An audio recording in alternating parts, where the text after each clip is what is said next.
1 minute until showtime.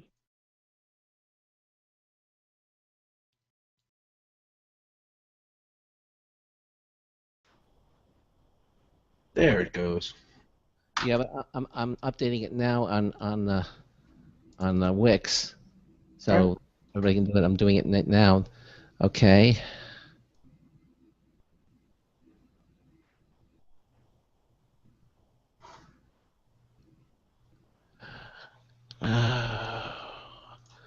Okay.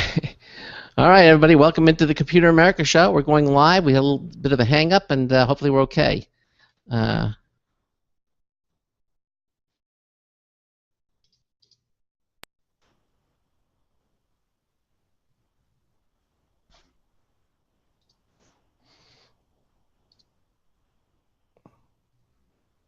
Your show will go live in 5 seconds. 4, 3, 2, 1.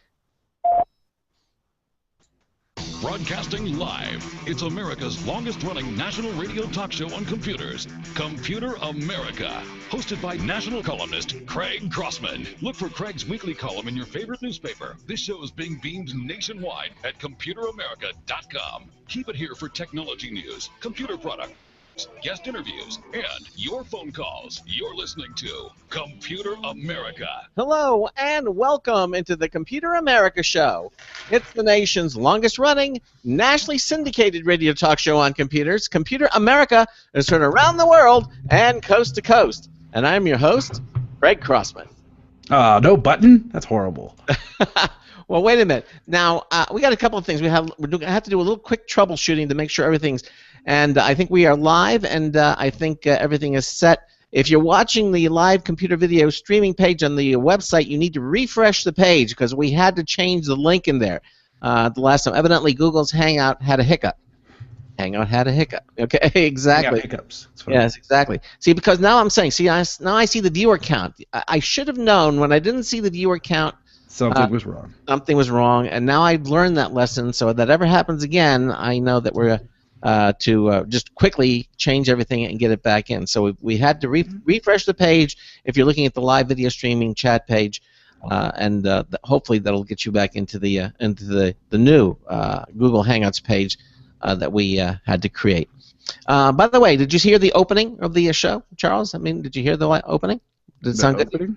You know, the opening. You know, the opening of the show. You know, this. Like the opening. No, this. Broadcasting live. You heard that, right? The broadcast? Yeah. Uh-huh. Okay. I just want to make sure that was all connected because last night that got disconnected. So when I played a sound effect, you couldn't hear it, okay? So you do hear all that, right? Yeah, I hear it. Yes? I hear it. Yes. Confirming everything. Wait, what? What happened? No, Craig, I can't hear you. Too late. All right. Well, welcome. Is this on? Hello? Craig. Into a Wednesday edition of the Computer America Show. Well, I'm not sure what happened. I can't hear Craig Crossman. I can see him talking. He looks like he's talking. We got a great show planned for you. It's not working, Charles. We got a great show planned for you tonight. In the second hour, we're going to have Dick DiBartolo, the GizWiz. He's the maddest writer. He's going to be joining us. We've got some really fun things to talk about tonight. He joins us once. Now, why does it say Computer America added draw? Did you just add draw? I clicked draw. I clicked it. I don't know what it does, but it looked entertaining. They keep changing things on here in Google Hangouts. It's nice, but they keep doing that. Okay. There it is. I was looking for the button because I haven't been back in here in a while, and I'm like, where is everything now? Oh, okay. Yeah, you had to. Okay. Believe it or not, we actually do have our act together. It's just that the technology gods sometimes work against us, and at the last moment, you don't give you 15, 20 minutes. You know, live broadcasting, you have stop doing that with the draw. You know. I honestly didn't mean to do that. I meant to. I was waiting for you to be like, but even with the last second, you still pulled it off right before we went live. So there you go. Okay.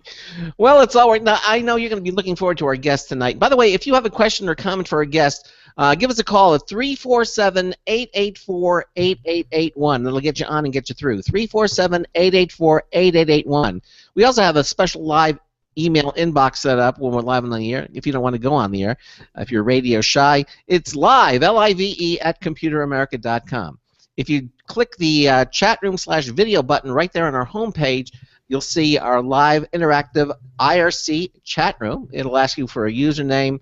You put that in and just click the connect button, and your browser will move you right into the chat room where Charles and myself are there, and a lot of Computer America regulars are participating. A lot of new people, too, as well. We welcome them to the chat room.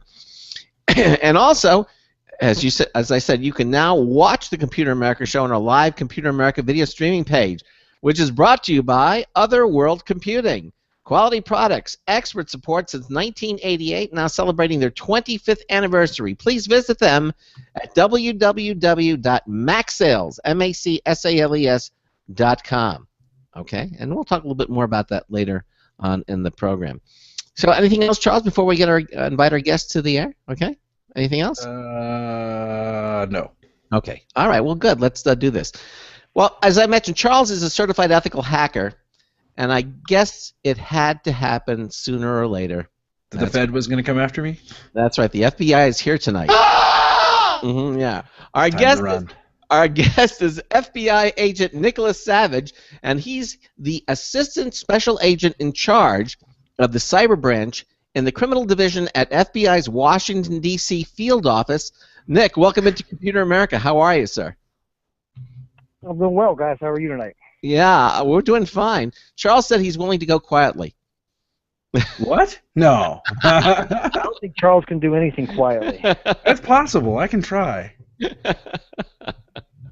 Well, listen, we're very glad to have you here and get a little insight into what it is that you do and where you work. So tell us a little bit about yourself. Who are you, and where exactly do you work, and what is it you do?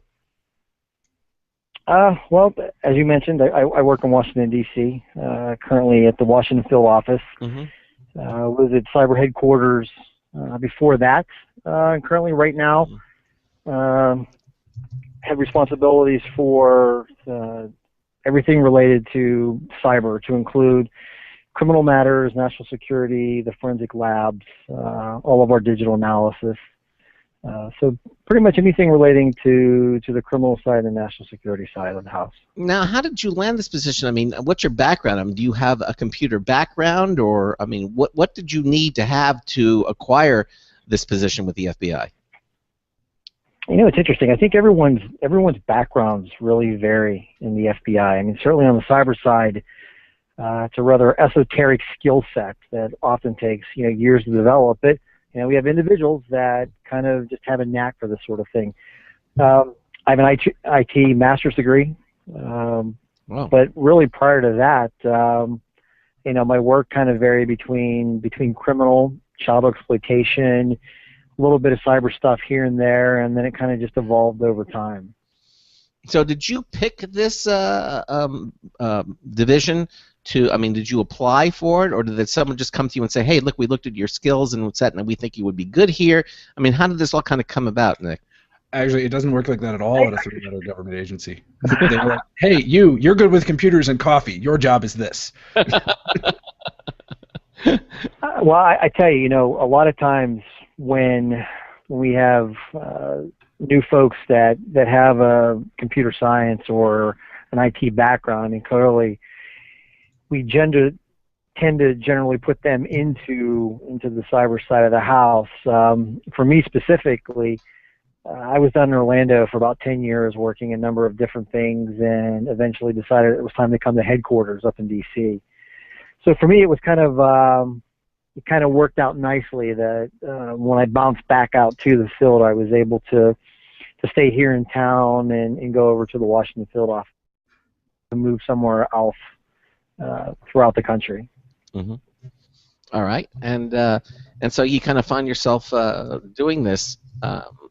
So So, in other words, so what? So let's talk specifically. Do you sit in front of these large banks of computers in a dark room somewhere and just kind of monitoring everything, or you do field work? What describe typically what your day involves? My day kind of revolves around managing teams of folks that are assigned to geographical regions in the country where criminal activity, if it should occur, that emanates from a particular region or area. So we have different squads that are assigned to these particular matters, some focusing on national security, some focusing on criminal. Again, we also have a number of forensic labs. So, I think my days of actually doing the hands-on work are kind of over. We have younger folks who are far more versed in the ones and zeros that kind of do the day in and day out activity. So I kind of stay out of their hair and let them do their work, but just provide the guidance when needed. Okay. In other words, so you're sort of like the general manager of the people that are there. Is that would that be a fair description? Yeah, I guess that's a fair description of, I guess it's just another level of management, kind of regarding, our cyber branch. So it's a lot of it is really the coordinated effort between the field and what headquarters does.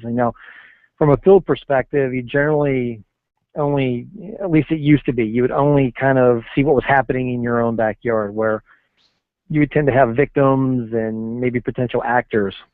Really, what we try to do is to see how that fits into not only a national picture, but really kind of a global picture these days. So, a lot of what the responsibility is this coordination that, our efforts and the things that we're doing actually fall within the national priorities, to make sure that again, that we're just simply working better. I know you guys aren't surprised by this, but cyber is huge. The cyber problem is enormous, and it can't just be worked by one particular field division. It can't be worked by really just one government agency. It really needs to be this collective effort now, and we're kind of doing things a lot better and working with foreign partners as well, because again, it's a global problem. It's just not a unilateral problem here in D.C. Well, again, is it just the movies, or is it?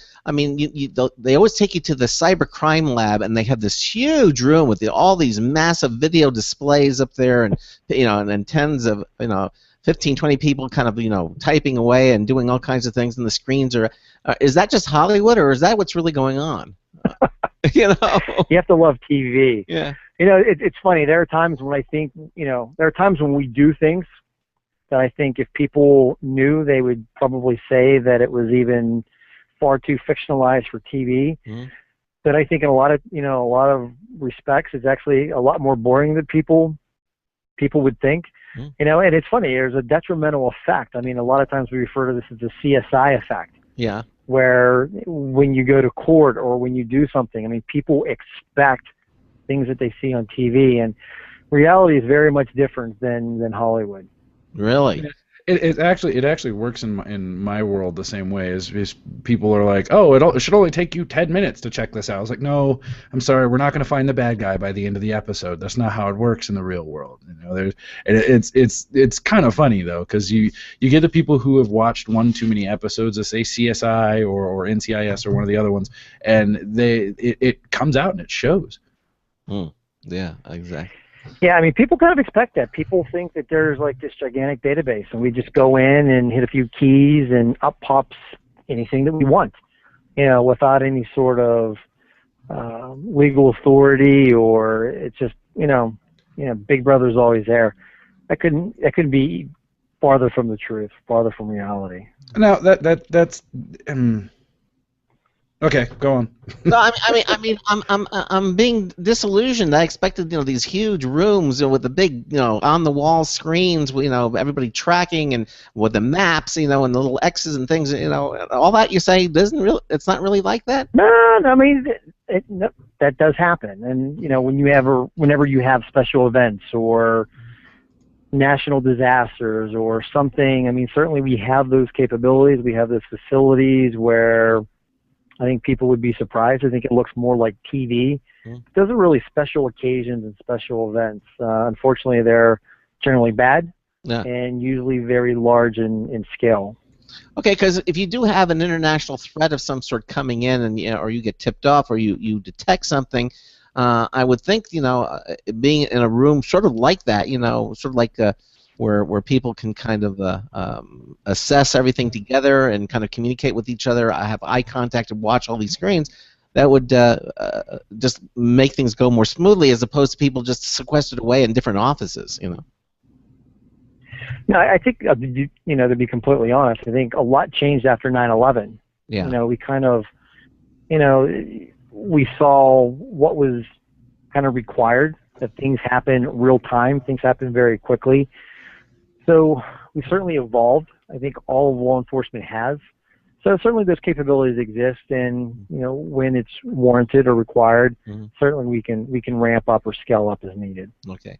I mean, it's like the military. They all have the war room, where they can all go down there and they have all these big things, so that they can. Well, so let's talk about.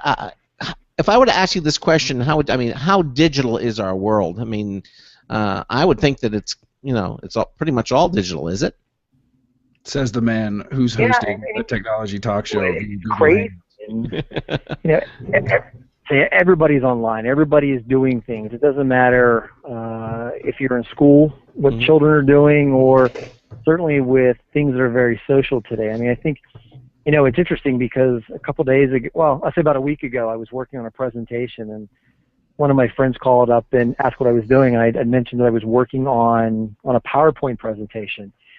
And they actually laughed at me and said, "You still use PowerPoint," which I thought was strange. But apparently, I must be very old school. But when I hear of numbers, I've also, it's funny. Somebody also mentioned once to me that email was dead. Maybe in certain respects, generationally, it's dead. But there's still over 204 emails that are sent every minute, which somehow is crazy. Twitter, there's over 278,000 tweets that happen every minute. Google has 2 million searches every minute. Facebook, interestingly enough, has something close to 50,000 posts every second. So, everybody, I don't care if you're looking for a date, I don't care if you're banking, I don't care if you're unfortunately reading a newspaper. Everything seems to be digitalized. Everything seems to be online now. So, certainly it makes our job a little more challenging, and I think it makes businesses, their jobs a lot more challenging because of just, myriad issues. Well, now, when I look at some of these questions, you talk about people, I guess, as actors. For example, you say, who are the threat actors? Why do you call them actors? I guess you really can't call them subjects. You can't call them, we generally just refer to individuals that are doing, this sort of criminal activity as just threat actors. It's very similar to threat vectors. Okay. How are these individuals getting access to your network? Okay. I just never really heard it spoken that way, but it's certainly, I guess it makes sense. Or who are the threat criminals? Well, what's the profile of a threat actor? I mean, are you catching these people in the act of doing something malicious, or is there an intent, or what makes them an actor versus me? I mean, I guess I could be still the threat actor, but I get paid to do it. Yeah, I mean, I think an actor is somebody who is just going through the motions of doing something. And unfortunately, we have individuals. I mean, I think there are certain, number one, I think there are certain levels of these individuals, and I think a lot of that depends on what their experience is, the sort of funding that they have, the methods of their attacks. And I think, the way we look at it is it kind of ranges from inexperience and limited funding all the way through, up to a point where you have individuals that are extremely sophisticated, well-versed in tradecraft. I mean, often they work for foreign intelligence agencies, they're well-financed. So it kind of, it runs the gamut. And the thing that's interesting is, we look at things, we kind of, I don't know if the categorization is accurate, but we kind of look at individuals, we look at them, we've kind of breaking them down into hacktivists. We can talk about hacktivists. We have individuals that are, they're motivated financially. I mean, they tend to be financially motivated cyber criminals. You have individuals that are state-sponsored. You have individuals that unfortunately are kind of working toward, or at least working in the aspect of cyber terrorism. And then finally, I think it can range all the way up to state acts of war of actor. Now, okay, so I'm one of those weird professionals who I like to think of myself as a hacker, and I like to see both sides of the coin to catch the guys that want to go out and be malicious. But it always brings up the question of what makes someone a hacktivist? What makes someone the bad guy? What is it that they're doing that gets the FBI's attention? Well, that's a great question, and certainly, oftentimes, activity runs into constitutional rights. I think what separates individuals, hacktivists, they're individuals that they have an ideological belief. I mean, oftentimes politically ideological, or it's not their beliefs that get them in trouble. It's the criminal acts associated with trying to force these ideas on others. And I'll give you just a classic example. There was a couple years ago, the University of Pittsburgh was receiving bomb threats, and a lot of bomb threats. Very disruptive, a very scary time. There were a couple individuals who decided they were going to hack the chancellor of the university. And what they ended up doing was obtaining a number of, a lot of PII, some financial documents, a lot of other things. And then what they ended up doing, the thing that was interesting, the reason they were doing that was because they felt that the university wasn't doing enough to protect its students. They kind of went into this whole thing of, hey, they need to do more to protect the kids. Unfortunately, it was the way in which they went about it to create awareness by, illegally gaining access to information that they weren't allowed to, by extorting the chancellor. And I think that's just a good example of maybe a good, wanting to do something good, but creating a criminal act in the process. And what it ended up doing was, they ended up being arrested by the FBI. So I think that's just a good example of hacktivists and some of the things that they do. Okay, well, I mean, good. And is it okay? It's a matter of perspective. It's a matter of who's holding the book at the time of when it's declared an illegal act, or whether it can be swept under the rug. Because the U.S.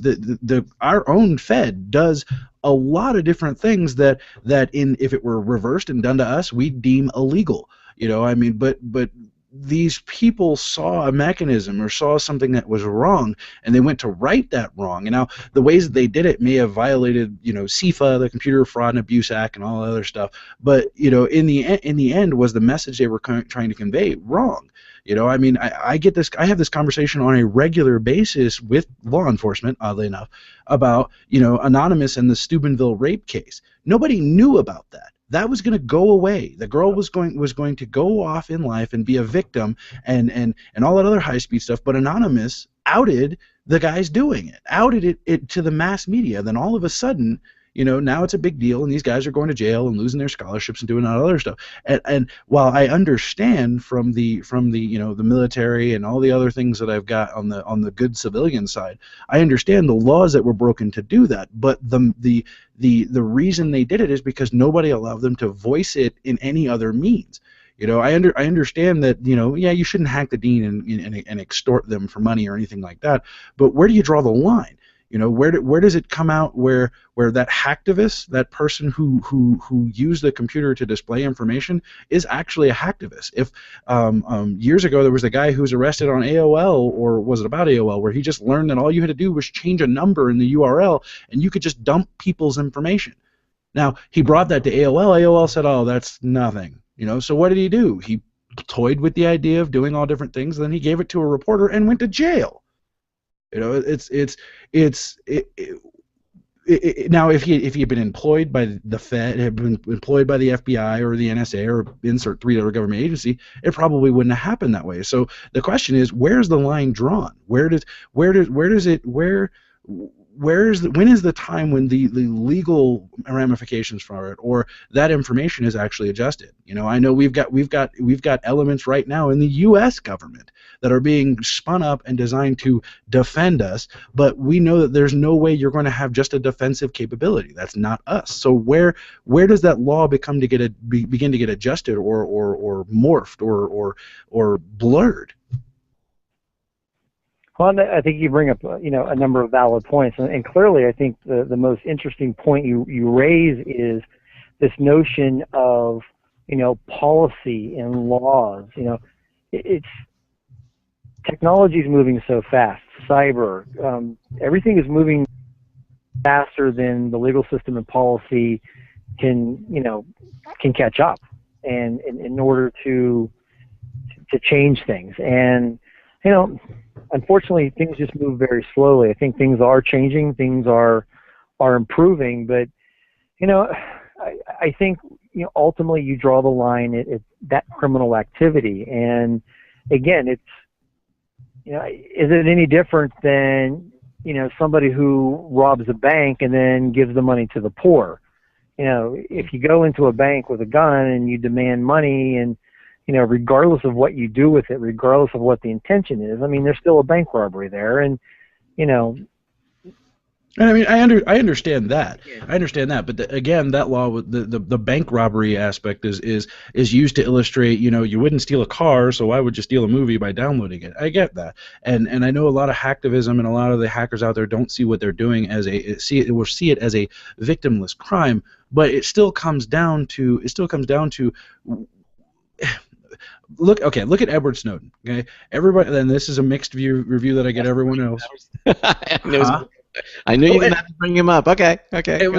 You know, it's got to come up. I mean, I got an FBI agent sitting in my studio right now that I can actually talk to directly, and I was like, and Nick, I'm not taking anything out on you. I would totally love to have you for like coffee or something and sit down and pick your brain about these things. But like that one, like I talked to some people who are like, that man should just be burned and put under the jail and all this other stuff. And I'm like, why? He was a whistleblower. If it had been spun in any other light other than the fact that he dumped all of this information on this stuff, he would have been seen as a whistleblower. We like to encourage whistleblowing as long as it's not on us. You know, if you know, whistleblow on Donald Trump, whistleblow on Bill Gates, whistleblow on Apple or anyone else, but don't whistleblow on the U.S. government. When you do that, you're a terrorist.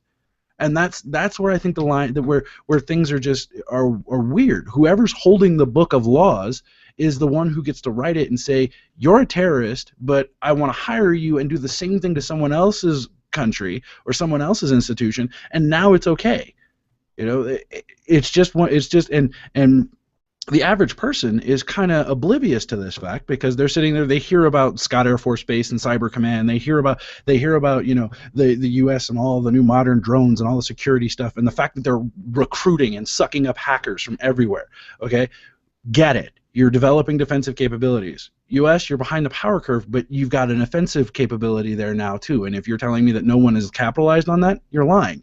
So again, the bank robbery aspect, yes, he walks in with a gun and steals the money. Okay, that's a crime. He physically threatened someone to get the money. That I understand. Had it been my child or anyone else standing behind that counter, justice must be served at this point. But let's take this to the same level on the internet. If mind you, okay, Mount Gox got robbed. It got hacked and got all of its stuff stolen and all that other high-speed stuff. That wasn't seen as a crime. Now, the violation of CIFA might have been a crime, but nobody's chasing down those guys because Bitcoin wasn't seen as a currency or seen as anything real or seen as anything that was tangible. So it was swept under the rug, sort of. So why don't you ask him the questions? Well, I'm getting there. So the bank robbery aspect, if we take that same crime online and we put that same technology, we want to go and suck the money out of somebody else's stuff electronically, that's a crime, right? Sure. Okay. Sure. It is. It is. It's a crime, right? We go and steal money in any way, shape, or form from anyone else. Motivated cyber criminals, absolutely. Exactly. Stolen hundreds of millions of dollars, absolutely. Exactly. Now, Nick, hold on. Now we're at the bottom of the hour break, and we gotta go. And when we come back, I promise you, Nick, that Charles is gonna have a question here for you. I was getting there with the stupid music. I know. You're listening to the Computer America Show on the Blog Talk Radio Network, on the Boost Radio Network, on the IRN Radio Network. The FBI is here with us tonight. Nick Savage, Assistant Special Agent in charge of the Cyber Branch in the Criminal Division at FBI's Washington, D.C. field office. We'll be back with them right after these words. Stay with us.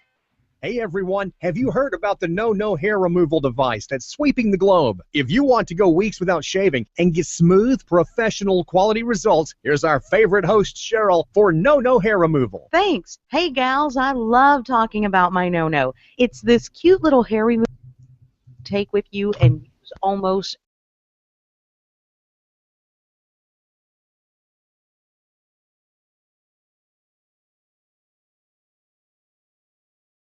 patented thermocon technology that works on all hair and skin colors, so it's perfect for using on all body parts. And now you can take advantage of this incredible risk-free trial. Get the No, the facial kit, a travel case, and a $100 discount shopping card, and you don't risk a penny to try it. Try the incredible No hair completely risk-free. Call 1-800-953-5415. That's 800-953-5415. 800-953-5415. Looking for a best friend? Brother Wolf Animal Rescue has your best friend waiting just for you. The mission is to protect and enhance the lives of companion animals and the people who love them. Their no-kill rescue shelter is open year-round, making it easy for people to adopt their best new friend. This year, Brother Wolf will find homes for over 2,400 orphan dogs, puppies, cats, and kittens. All have ended up as an orphan through no fault of their own. Brother Wolf has created a safe, nurturing environment where these special animals can heal emotionally and physically until they find a lifelong home. Their life-saving transport program brings dogs and puppies from overcrowded shelters in the south to rescues in the north where homes are easier to find. Brother Wolf Animal Rescue is a 501c3 organization. To learn more about their life-saving work and to make a donation, visit their website at www.bwar.org. That's www.bwar.org. Help to realize Brother Wolf's vision when no animal is euthanized for lack of a home. Who's a good boy?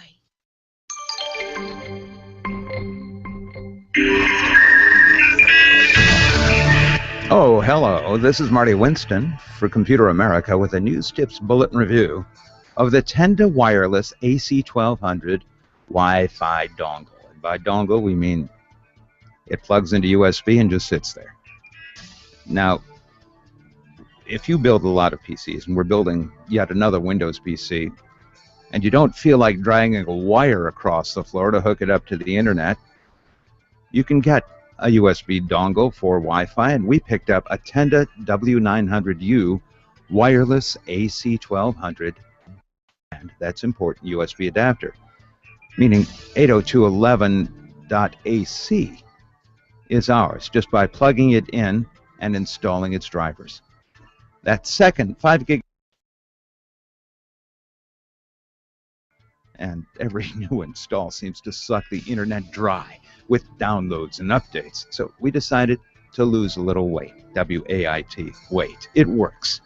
The Tenda wireless AC1200 Wi-Fi dongle lets you plug into higher speed Wi-Fi and get done sooner. This is Marty Winston with a News Tips Bulletin Review for Computer America.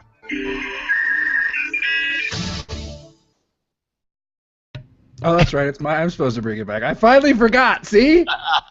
See? I've been gone for a while. Anyway, welcome back to the Computer America Show. We are 33 minutes after the hour. In the first hour, we are talking to Nick Savage from the FBI Cybercrimes Division. Craig is patiently waiting for me to ask a question. I think Nick is waiting too. And meanwhile, I've suddenly got a notice that I am now on a no-fly list. So I guess I won't be going to DEF CON, but it's okay.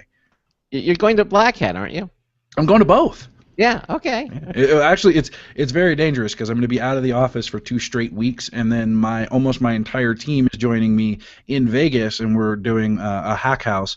It's me and 2 other companies are putting together, and we're sponsoring. We're bringing a bunch of people around, so it's going to be some fun stuff. And you're being redacted.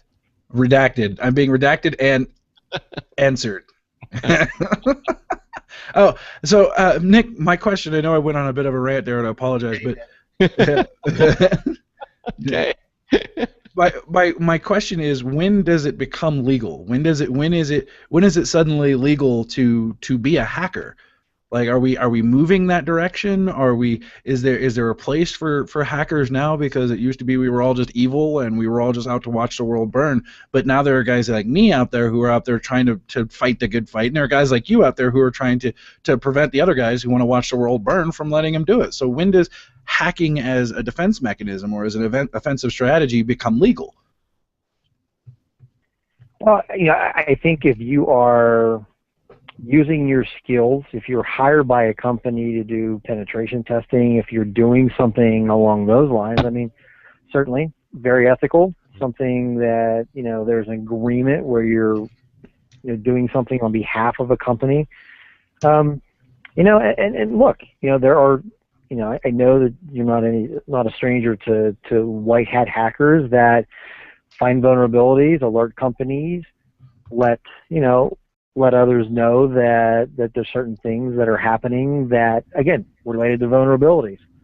That happens. I think, again, it depends on, there's a huge difference between finding a vulnerability, finding something, and alerting the company. And I know there have been situations where people have done that. They've alerted companies, the companies have ignored it, and they've taken other avenues.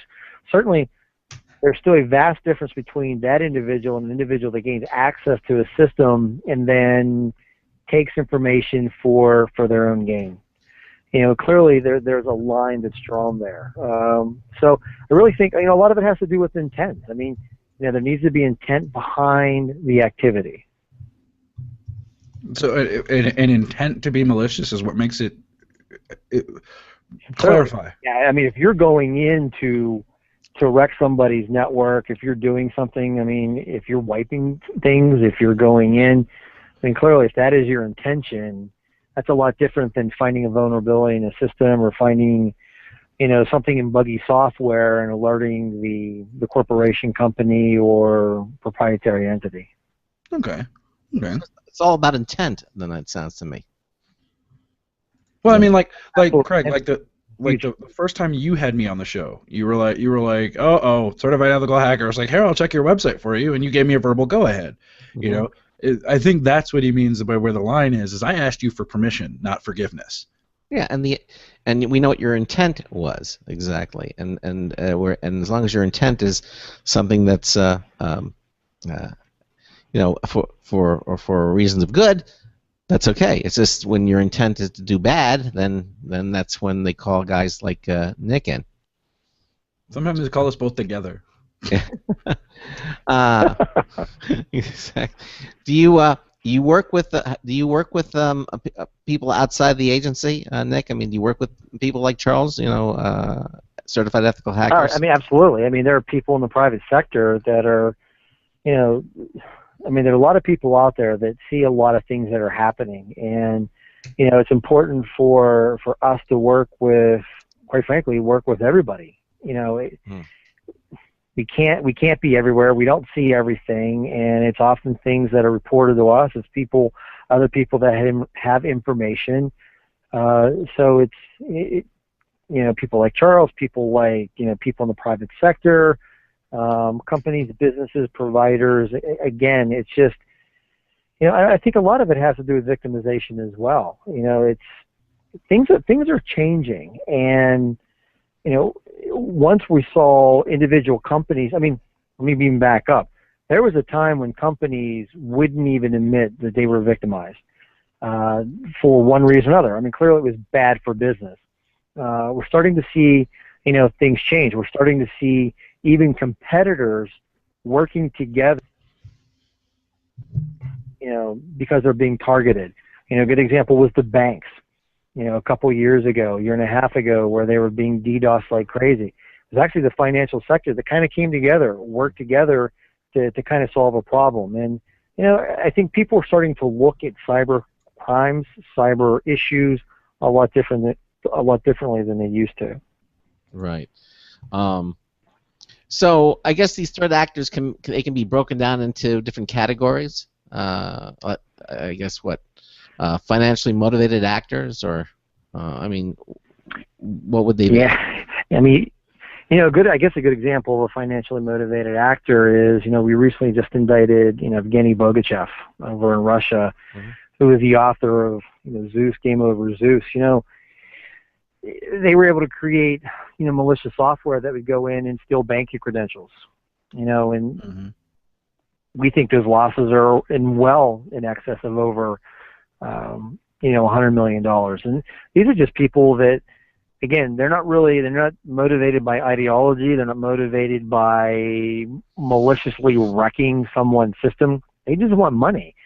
And, you know, they're willing to work with others through, you know, forums, the underground. They're willing to, you know, to buy, trade, you know, different software, different, you know, bots, whatever, you know, it may be. You know, they're just, again, they're willing to do things as long as there is a financial gain for them. Okay, fair enough.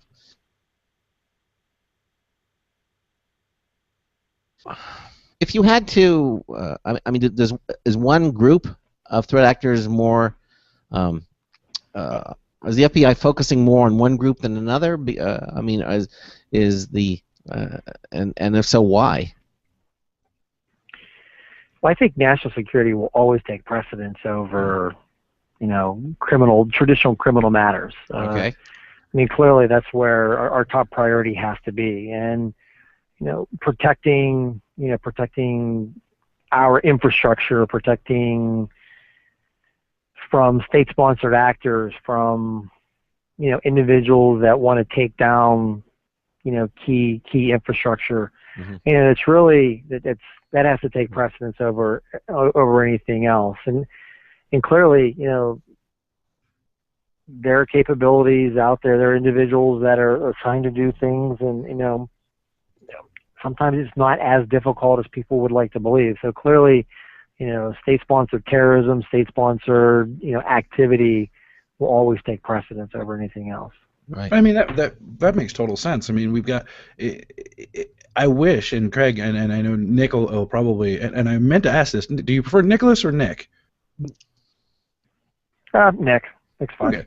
Well, Nick will probably back me up on this one, but most people don't realize the scale of which the attacks are happening on U.S. infrastructure, on SCADA systems, on you know, embedded systems. I mean, just today there was an alert we got it this morning and sent it out to a bunch of people. When we got it, it was already a couple hours old, but it was discovered by a research agency that there was the opportunity for massive malware on almost every Android device in existence. You know, the bad actors air quote, they're looking for things like that to exploit. And you come into arenas where, if I give you $50,000 and put you on a path to destruction, that's going to be a big flag. And there's so many of those attacks that happen on a regular basis. Nick, I'm surprised you even had time to come on the show.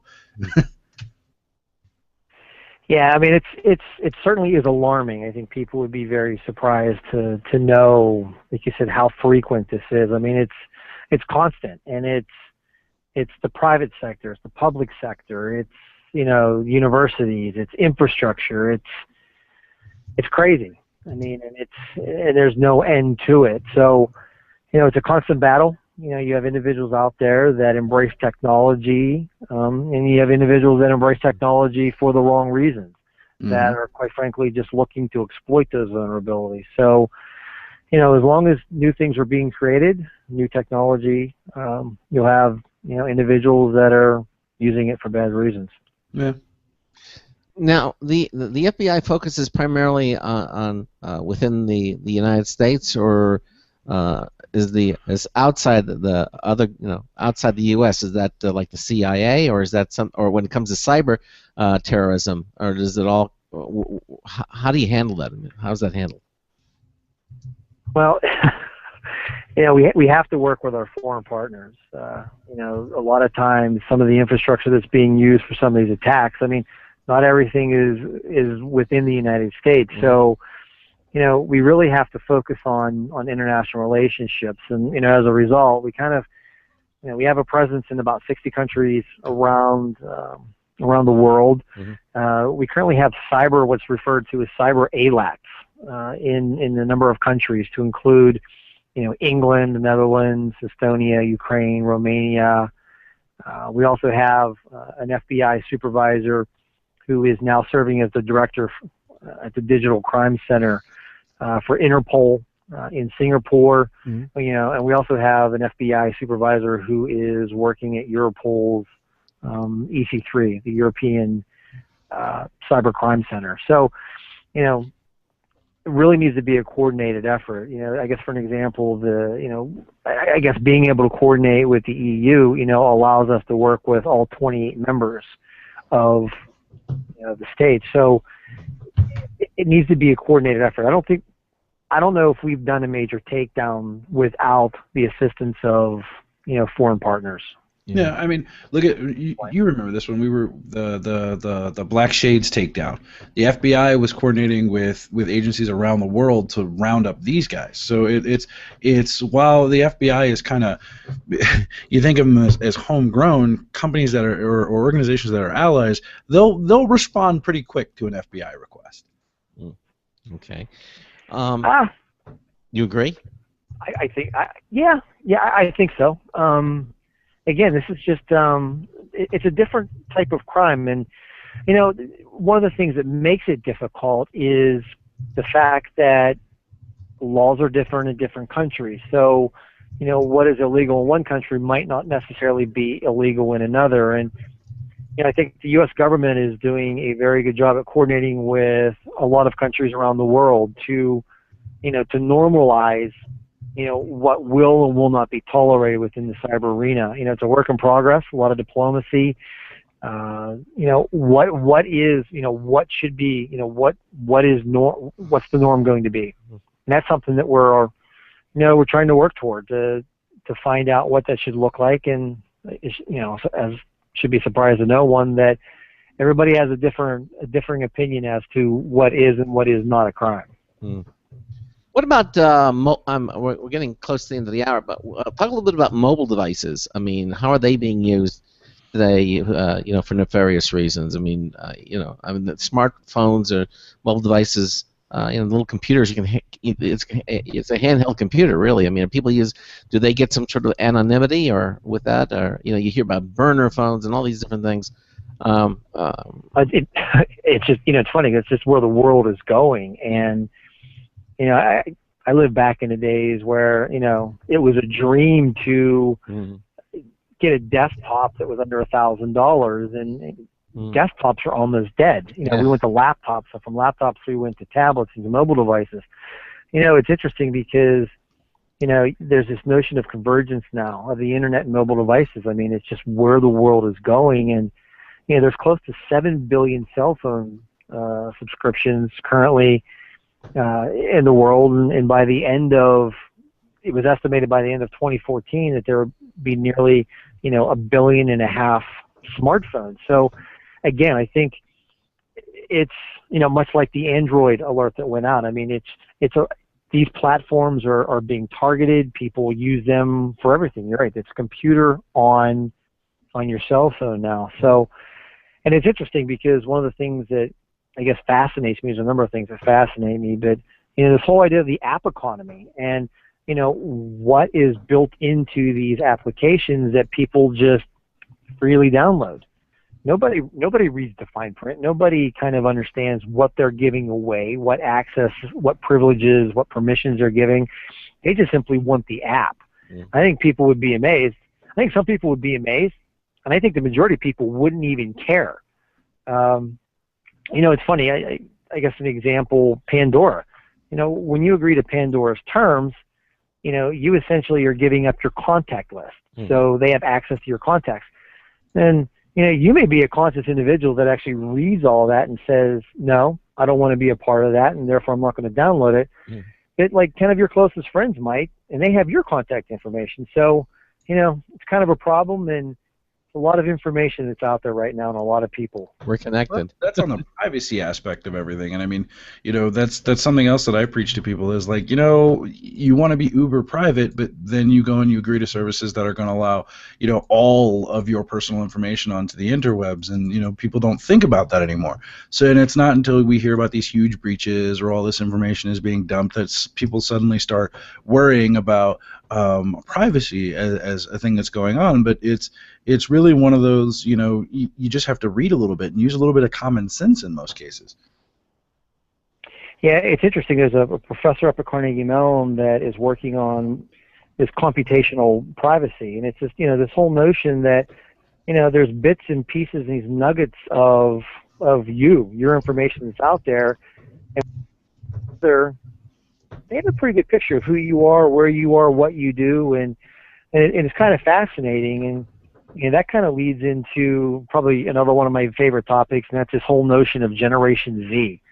And you have this generation of these kids. I call them kids, but they're these young adults that are now about to enter the workforce. And these individuals, this Generation Z, they've never known life without the internet.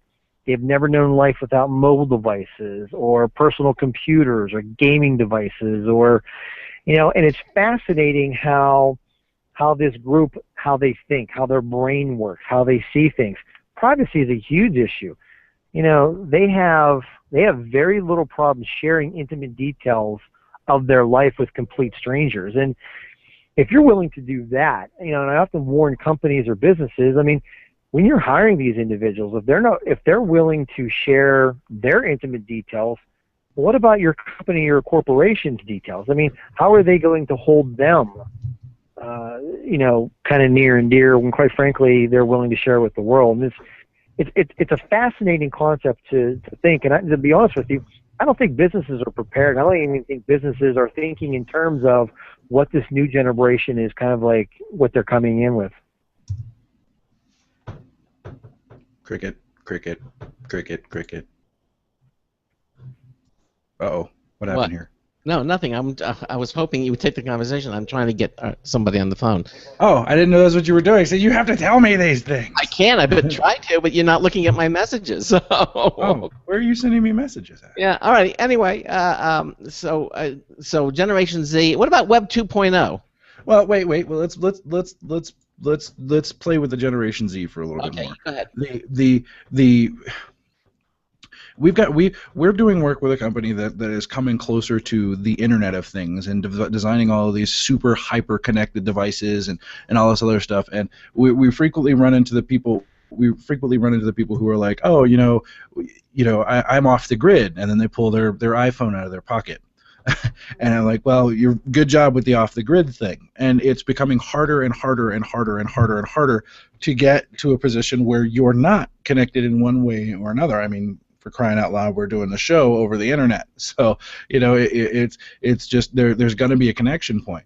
So it's a mindset with people. I mean, my 4-year-old daughter can do things on an iPad that I wouldn't expect Craig to be able to do. He put his headphones back on just as I started talking about it. I heard him. So it's kind of scary, and with that technology being more embedded, getting closer to convenient and all the other high-speed stuff, the more embedded it gets, the more you're going to run into the natural hackers. The more it's almost like being a hacker has come back to being cool again. There was a time there where we were all evil. If it said hacker, you were an evil person. You were done. But now it's like it's almost kind of movie star cool going on with it. At least that's just how I feel about it. So who's going to play you in the upcoming movie? I'm curious. I'm hoping Will Smith, but if he's not available, Denzel's going to play me. Nice. Yeah, exactly. Yeah, it's interesting because people need devices today to be productive. People, it's just who they are, and it's part of their DNA, their makeup now. And one of the things that's interesting is, how are companies going to respond to this? What's going to happen when people are bringing their own devices in and connecting to your network? Policies that are unrealistic certainly raise a good point that there's a lot, quite frankly, that are very technologically savvy. They have the ability to circumvent things. And, how are companies going to manage that? How are they going to make their policies realistic enough so that employees aren't finding workarounds to solving their problems? And it's just, it's going to lead to a lot of problems, I think, in the future. I think it's going to lead to a lot of victimizations because it's going to lead to a lot of vulnerabilities that I think state-sponsored actors and some others will, quite frankly, just sit back and they'll be salivating. Well, it's like this. I used to do a lot of government contracting, and I was in a lot of TS, facilities around in an area.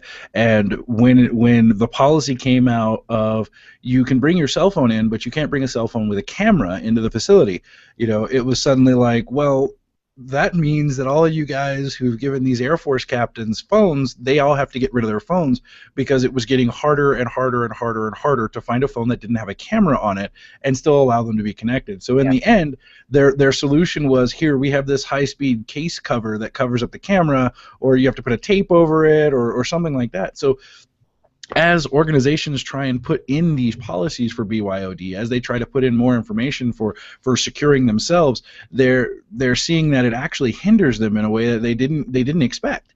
And you can't put the responsibility solely on the user, and you can't put it solely on the organization. So what happens?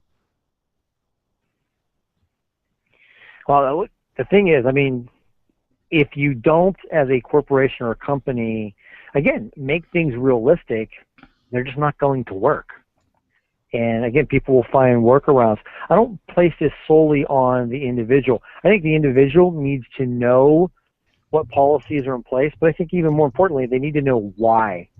And I don't think the government corporations do a good job as explaining why something's important, why we're doing things.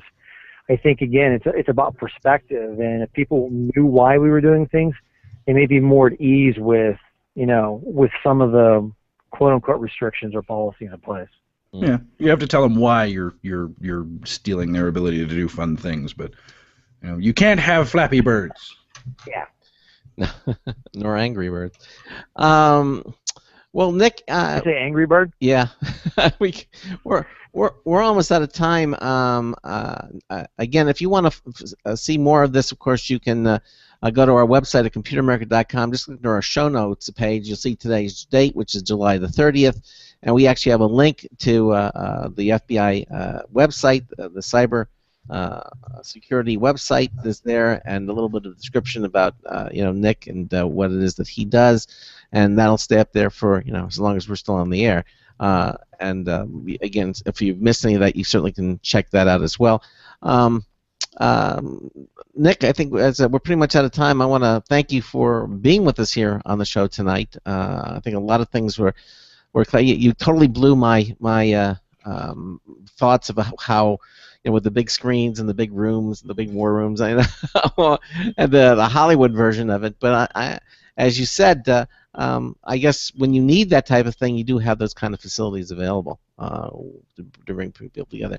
And Nick, from the hacker's perspective, because I like to still think I'm kind of that guy still. You kind of caught me off guard with you're a real FBI guy. Like, when I say real, I don't mean like you're like, no, you're all illegal, you're all going to jail. You're like, well, there are some areas there where it makes sense, and I can empathize with different things without openly saying, I get it. So I want to know, the cyber, do you get to wear a gun too, or is it just the? He's a geek with a badge. I'm wearing one right now. The badge or the gun? Both. Oh, okay. Nick, listen. Hey, somebody's knocking at my door. I gotta go. Nick, thanks again for being with us here. It was very, very enlightening, and hopefully you'll be back with us again soon. Okay. Sounds good. Listen, take care, guys. Take care. Bye-bye. All right. Bye-bye. All right. So there he goes. Again, it's all about cybercrime, and again, you can see more of it at our website at computeramerica.com under our show notes.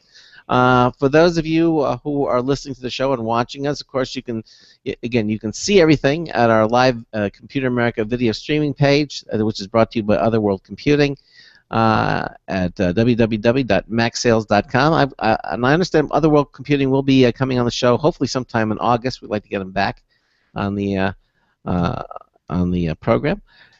And in the meantime, Charles, you've been away for the show for a while. I have. I've been away. It's been funny, but it's a good reason that I've been away. I mean, the business has taken off. Things are going nuts, and I'm getting tired, but it's good. All right, good.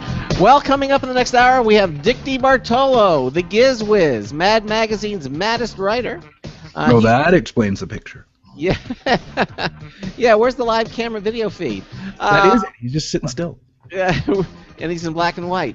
We're gonna have him in hour 2. He's got some great things. Also, another news tips bulletin from Marty Winston. That's all coming up in hour 2 of the Computer America Show. Broadcasting live. It's the only national radio talk show on computers to air every weeknight. Computer America. Hosted by national columnist Craig Crossman. The first hour's behind us, but there's still more of tech news, tech talk, and your phone calls. We're being beamed nationwide at ComputerAmerica.com. You got computer problems? Bring them on. You're listening to Computer America. Computers run the world, and we run computers. Call us or send us an email to live@computeramerica.com. Hello and welcome into hour 2 of the nation's longest-running, nationally syndicated radio talk show on computers. This is the Computer America Show, and I'm your host, Craig Crossman. And I am your host with an FBI agent standing in my office. Wave to him. Going to jail, Charles Tendell. Yeah, and we just had the FBI on the show, and it was very interesting from the Cybercrime Division, Nick Savage. And again, if you missed any of that, you can always listen to the archive version of the Computer America Show. We make that available at our website at computeramerica.com. You can you just go to the archives pull-down menu and check it out, and you can see it for yourself. And all of the archives are up there. They stay up there forever, and they are available at any time. Now, I understand Dick DiBartolo is having some trouble there unmuting his mic. Charles, maybe you can see him. You can help him. The technology gods do not like us tonight. I don't know what it is, but he's unmuted. Oh, wait. Oh, he's unmuted now. Okay, well maybe. Unmuted? Okay. Yeah. Nope. Now you're back to mute. Can you hear me? Yeah, we Don't hear. push any buttons. Okay. Don't do anything. Okay. And my video keeps saying checking bandwidth, but my camera never comes on. Well, it says please start your cams. It says start your webcam. So I'm not sure why. Gentlemen, start your engine. Webcam. All right. Should I click it again? I don't know. So we'll just have to wait and see. But most importantly, you're here, and Dick DeBartolo is the GizWiz and Mad Magazine's maddest writer, and he's here to talk about some of the great things that he finds out. Here's what you want to do. It's real simple. If you go to computeramerica.com and you go to our show notes page again, it's under the archives pull-down menu. You'll see again today's show, July the 30th, and you'll see the GizWiz is up there in hour 2. And if you click on GizWiz, it'll take you to the special page website, which is gizwiz.biz, but it's a special page that Dick has set up for us. So you'll see the items that we're going to be talking about tonight. You can also unpaid lackey fun. Yeah, you can also click on the banner that says non-paid lackey fun on Computer America too. You could do that as well to see all the things that Dick is going to be talking about with us on tonight's show. So hopefully that's set. And so, Dick, welcome into Computer America. How are you? I'm good. How about you?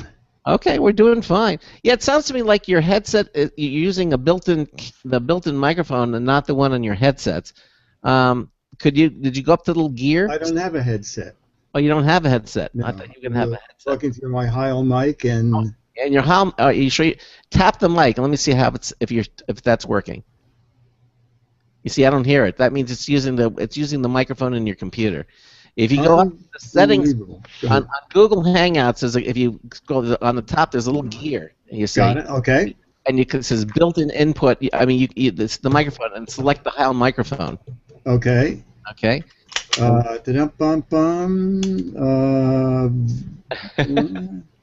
Yeah. Now, meanwhile, yeah. Yes. So the last show that I was on was with Nathan Evans. Yeah. From Pop Zero, right? I believe so. And on that show, he talked about the new Yosemite, right? Oh yes, Yosemite. Yeah, exactly. So if you're watching, hey, we got him. If you're watching the Computer America live video stream. Yeah. Oh, the infinity window. You're on the share screen, Dick. You don't want to click that. No, you don't want to do the share screen. You just want to go back to your camera. You had your camera before, and now for some reason. Yeah. I think that was me. No, that was Dick. No, because I switched to use Logitech Okay. HD Cam, and that's I hear you clearly now. Your headset's working, but now your camera has to. Select your camera. You had it just a moment ago because I saw you. So. Okay. Well, it selected is Logitech HD webcam. Okay. All right. For what? For your camera? Yeah. Okay. Well, it's not working now. Okay.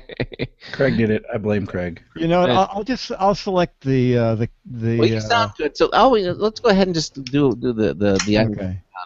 And again, this is the first thing.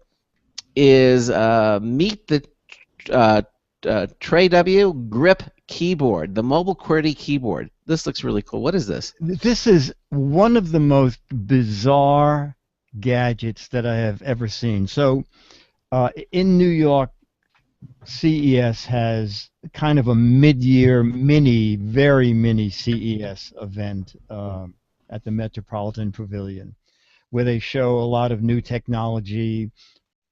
And also where they show a lot of gadgets that we saw at CES, but now they're actually in the marketplace. Mm-hmm. So this keyboard, it's called True Grips, True spelled T-R-E-W. And we see and so you put your iPad or your iPhone in the middle of it, has a sticky pad, and then it's Bluetooth enabled, so you pair it by a Bluetooth. But I could not master this. The guy said you need at least an hour to get going. The keyboard is on the back of the device. Whoa. So you are typing behind the keyboard.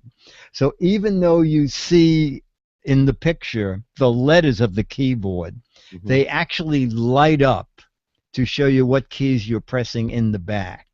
Okay. The theory is that it's easy to touch type on your smartphone, which is true, but to touch type from behind when you can't see the keys, to me, is a very long learning curve. I would imagine that it would be. I can't. Yeah, I mean, it's like after with Braille. Yes, exactly. And the second thing is they're selling it. The sign up price is $149, and when they get enough people signed up, they're saying it's going to go to $250.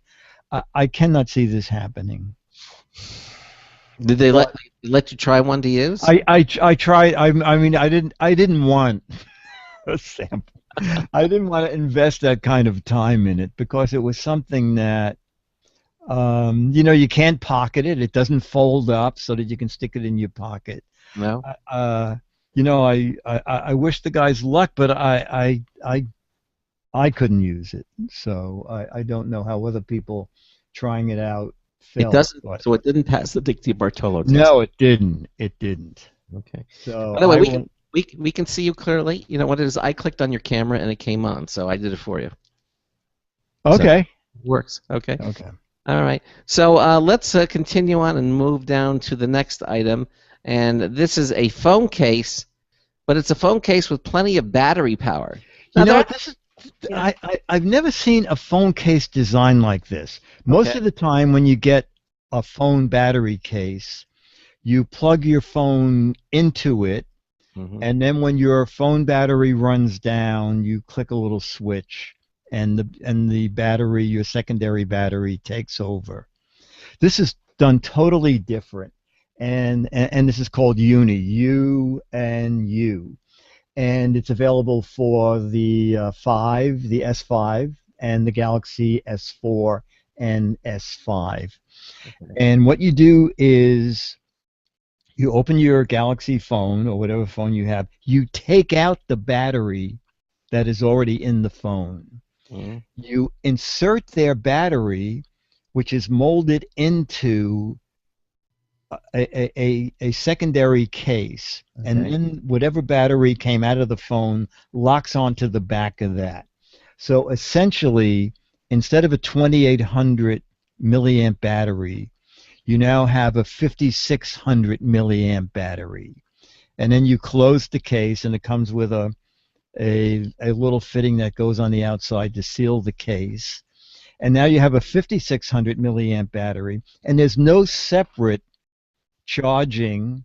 When you plug it into USB, you're charging both batteries at the same time. Your little icon on your phone that shows you the remaining battery power is actually showing you what's remaining in both batteries.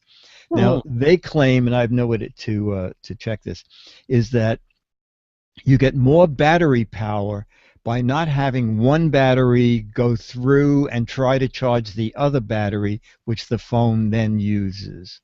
I found, in my experience, that I had a lot more power at the end of the day than I would have if I had used two separate batteries. With the Galaxy S5, which I use a lot because I do video with it and Bluetooth, and it's always, the Wi-Fi is always on. So at the end of the day, I would normally have maybe 20 to 25% left. At the end of the day, with this setup, I have 60 to 65% less. So even though I'm using the equivalent of two batteries, I end up with more than two batteries worth of power at the end of the day. So I do think it works. There are two downsides. One is it's no longer gasketed.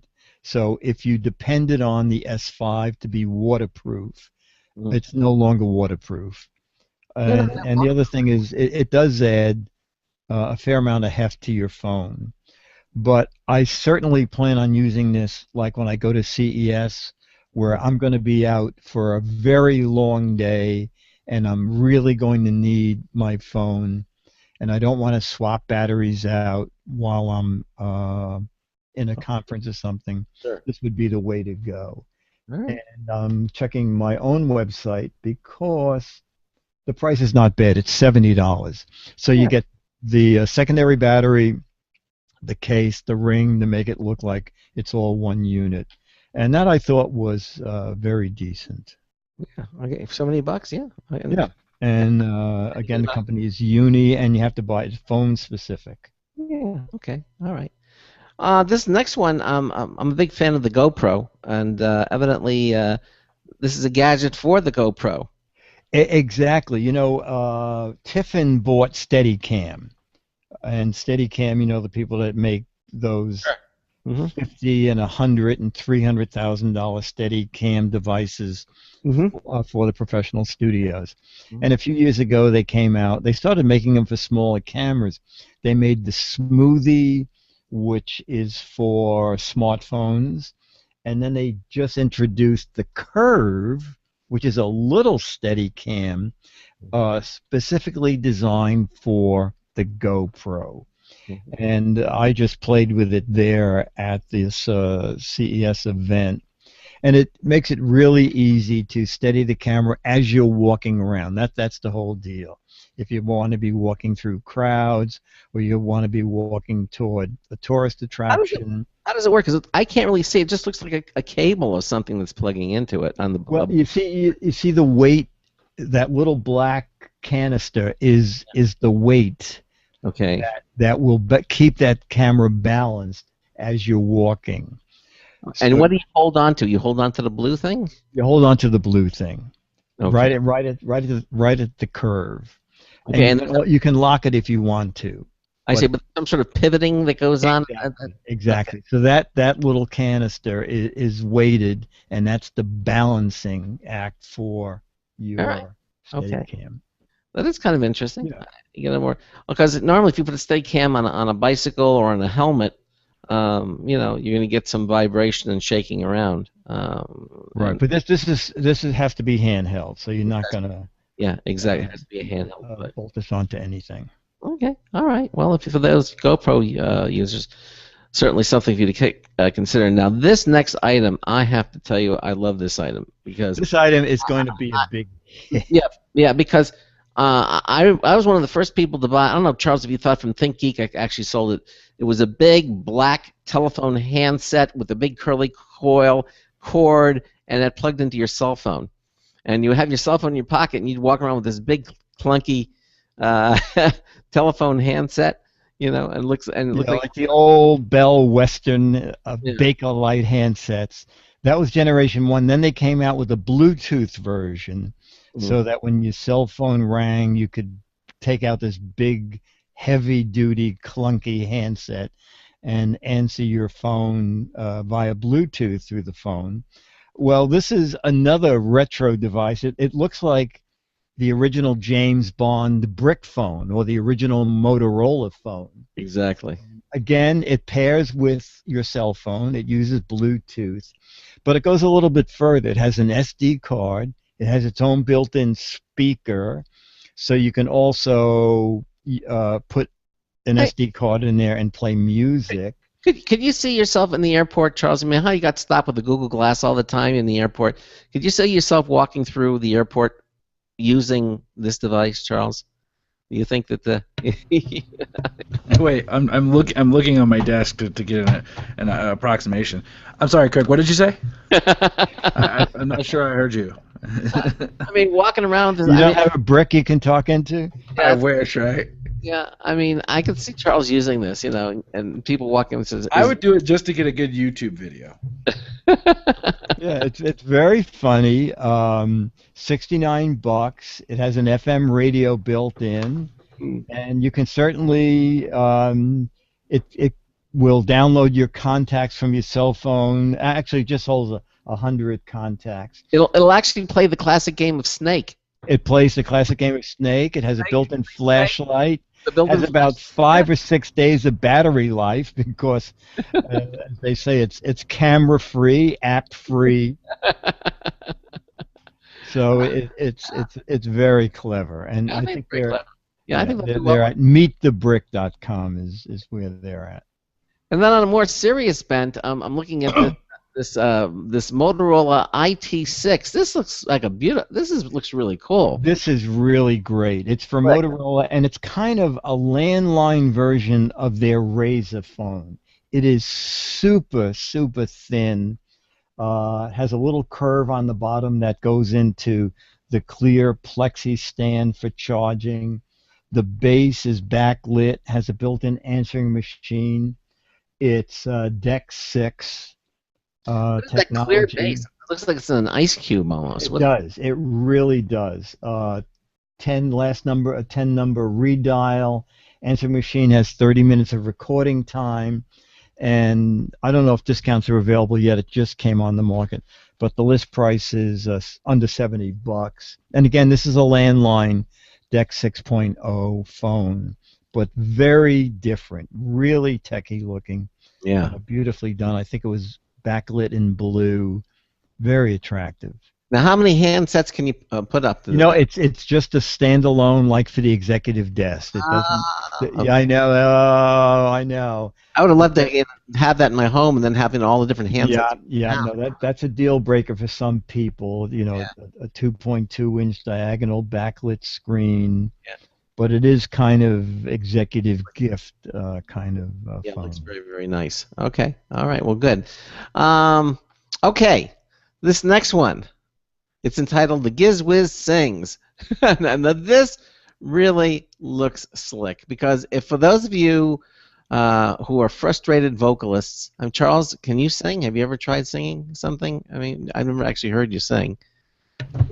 No. Okay, well, evidently this device can actually give you the voice that you've always wanted. This is pretty neat. It's called Singtrix, Sintrix, and it's a complete karaoke system, but it has a lot of technology in it. So if you hit church chorus, you can just sing a few lines, and it sounds like an entire church chorus is singing. I was playing with it, and I hit Barry White, and I suddenly had Barry White's voice. I could see Charles. I could see Charles doing the. I'm going to hack your system, baby. Come here. Really? Was that your Barry White? I just want to make sure. I could see him doing that. That was kind of bad. I don't think I would ever. But and so it listens to you, then it knows from the music what the key should be, and it just changes your key to that key of the vocal. Sure. You can play your own iTunes music, and it'll drop out or drop way back the vocal, and then put your voice in it. It's a complete system. So you get the mic stand, you get a little holder for your iPod, and your iPod would be where you would see the lyrics. Very nice speaker system included with it, but it's not inexpensive. The system is $345. When it goes to karaoke systems, I've seen them sell for much, much higher. I mean, absolutely, and they don't do a fraction of what this one does. Yeah, I mean, no, and has a really nice mic with it. Well, what I liked, when the guy was talking about it, I said, and what does it include? He said, everything. I said, this stand, this mic, everything here. This speaker system, that's part of it. So, it's good for parties, it's good for homes, but I can see churches and any sort of small organization that needs a karaoke that can also be a PA system. This is something to check out. I would think so. That's there at Sintrix. Sintrix is not an unreasonable price for a good karaoke system, and certainly that's nice. And again, because a lot of the karaoke systems, don't do the special effects or make you sound like a chorus, or or change the tonality of your voice. This does all of that, so it's incorporating some of the newer technologies that are just becoming available now, and so that's nice. Something certainly you might want to consider. Okay, this next device, it can be a camp light. Yes, it can, but it also evidently it's a lot more. This is not your grandfather's flashlight, is it? No, absolutely. So this is, you're right. It's called clamp light as opposed to camp light, and totally folded up. Use it as a flashlight, 65 lumens, or you can down at the base pull the feet open and stand it up, or you can use the giant clip. So if you're out camping, you can clip it onto a branch. If you're in the tent, you can open the legs and stand it on the table. The head is articulated, so you can face the head toward the book of whatever you're reading. It uses 3 AA batteries. I believe they said it was 26 hours of battery life. 65 lumens is pretty decent, and of course it's a LED bulb from Cree. It's a 1-watt Cree bulb, so 100,000 service hours from the bulb, and that is pretty nifty. And list price is $30, $29.99. $30. Okay. Okay. Now this next one. I don't know. Again, Charles, are you into barbecue? Do you do a lot of barbecuing around your house? You have the big barbecue burner in the back? We've got a grill, and we've got the perfect yard for grilling. I don't see I'm not the guy who wears the big hat and the apron though. No. No. I could do a Photoshop one for you, and and here's Charles grilling away. Okay. Well, this one's called the Barbecue Dragon, and this looks really cool. Actually, the Barbecue Dragon is pretty nifty because living in New York City, I don't barbecue. But when I was a kid, I remember up in the country, we would light the fire, and then you wait around until the briquettes, get down to glowing so they're grilling temperature. Mm-hmm. So Barbecue Dragon is an infinitely variable fan, stainless steel with a giant flame-resistant clamp on it. So you clamp it to the end of the barbecue device, and then aim it toward the middle of the fire, and then just dial the fan speed, and they do a time-lapse video on their website where it shows you without the fan-forced air. Takes about 20 minutes for a barbecue to get from the first time you light it to where you can start cooking meat, to about 4 minutes with the Barbecue Dragon. So if you're in a hurry to get those burgers going, you should check this out. Okay. And it sells for what? It sells. It's $49.90. It's cheaper on Amazon than on the company website. And they also sell a recharging kit for $29.99. But if you have 4 rechargeable batteries around the house, a Barbecue Dragon has a USB port in it. So just throw in 4 rechargeable batteries, and then you can charge it in the car on your way to a barbecue, or you can charge it from AC at home, and just keep recharging those 4 batteries and make it really economical. Okay. And again, it's called the Barbecue Dragon. Barbecue Dragon. It just looks like one of those desk lamps you attach to your... Yeah, it actually does. It actually did. A big gooseneck on it so you can aim it exactly where you need it. Yeah. All right, well, this next one, I don't know if this would... I don't know. It's called the Beast Giant Fish Shaped Drink Cooler, and I have some problems with this one. Okay. All right. I couldn't see Charles using this. Okay. I mean, first of all, it's just this giant. It's like this Incredible Hulk hand, right? Exactly. It's kind of a gag gift for a barbecue or a picnic. It's a giant hand made out of foam. It's made out of foam. Okay, all right. It's made out of foam, and the idea is that it acts as a beverage, not a beverage cooler, but it'll keep beverages cooler much longer, because a can of beer or a can of soda is tightly fit. Excuse me. So you push the can of beer or can of soda down into the fist, and then the fist. It's not really like a glove. I thought it was like a glove. It's not a glove at all, really. No, well, it's not like a glove. It's hollow at the end, and you put your hand in, and there's a stick in there for your hand to hold. Okay, and that way you're carrying the fist. Now I get it. Down over your wrist, so it, in theory, for 1 second. Yeah, it looks like you. Your hand is swollen, sir. I can treat that.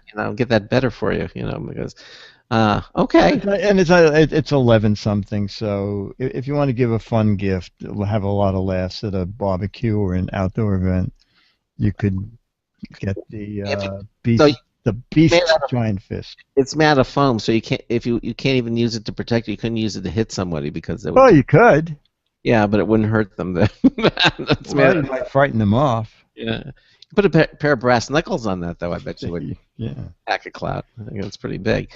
All Yeah, right. take the can out and put in a piece of steel. Okay. All right. So now you found two monsters you can love around have around the house. Now these are kind of interesting. These are toys, obviously for. Yeah, these are toys from another event, Christmas in July. A lot of Christmas in July events held mainly for magazines who, in September, put their gift buying guides together, and so they have to know pretty far in advance what they might be including. So that's why in July they have all these events. And so at this Christmas in July event, it's an it's branded Animal Planet, and it's the smoke-breathing ice dragon, and it's a remote-controlled dragon, but it's really neat. The horn on this dragon comes out, and you put water in there, and then it develops cold steam. So the lights can glow red, and it can shoot this cold steam out from its mouth. And it's pretty nifty. I think it's very good looking. The movement is really nice. And, you know, I said to the woman, what's this, like 50, 60 bucks? And she said, no, it's going to be 35 bucks, which to me was a great price. And it's going to be Toys R Us, and it's going to be in the fall. So it's not quite out yet. The Ice Dragon. And then what about this other? You found the second monster. Yeah, the second thing is the remote control T-Rex. He's an inflatable T-Rex that when you inflate him is 3 feet high, and you attach wheels to him, and then he comes with a remote control so that you can move him forward, backward. He can spin in his own space. And I think kids are also going to love this, especially young kids. This thing will be almost their size. And, you know, they call it life-size fun. And that, again, is also Toys R Us, and that's going to be under 40 bucks. Now, when we come back, you know, I've always thought the ideal or perfect gift would be a goat or a chicken. What? Take me off your Christmas list. Yes. There we go. And Dick's going to tell you about giving a goat or a chicken for a holiday gift. Now wait, is it deep fried with the barbecue dragon? We'll find out when we come back. Stay tuned.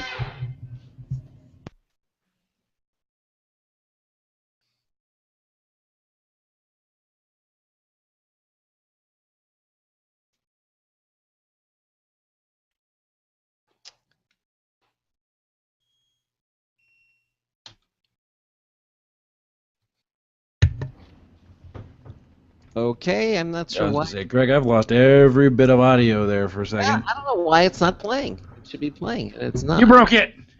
I certainly hope not. Wait. We could do it. We could do so. What are they?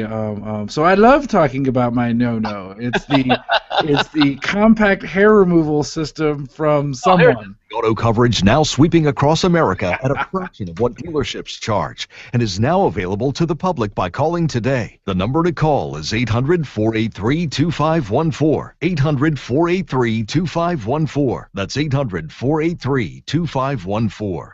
Don't complain about your cable bill going up and up and up. Do something about it. Grab a pencil and jot down this special number, 1-866-663-MY-TV. The more cable TV rates go up, the better digital satellite TV looks. So, disable the cable and get more of your favorite channels in 100% digital quality for less money. Call 1-866-663-MY-TV right now to sign up for packages starting as low as $19.99 and up to 4 rooms. And there's no equipment to buy. That includes your free HD TV upgrade, your free DVR upgrade, and your free professional installation. And the best part, the pristine digital picture and sound. Call 1-866-663-MY-TV. So, what are you waiting?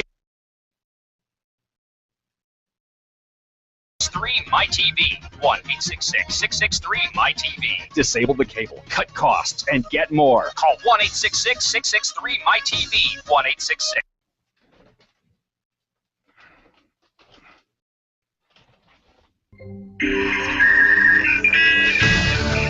Hello, this is Marty Winston for Computer America with the News Tips Bulletin Review of the iBolt S Pro 2 Connect. Yeah. This is one of those things that lets you put a handset in your car, on the dash, on the windshield. It has the same usual broad outline of things: a suction cup, a pivot arm, and a smartphone-sized holder stand.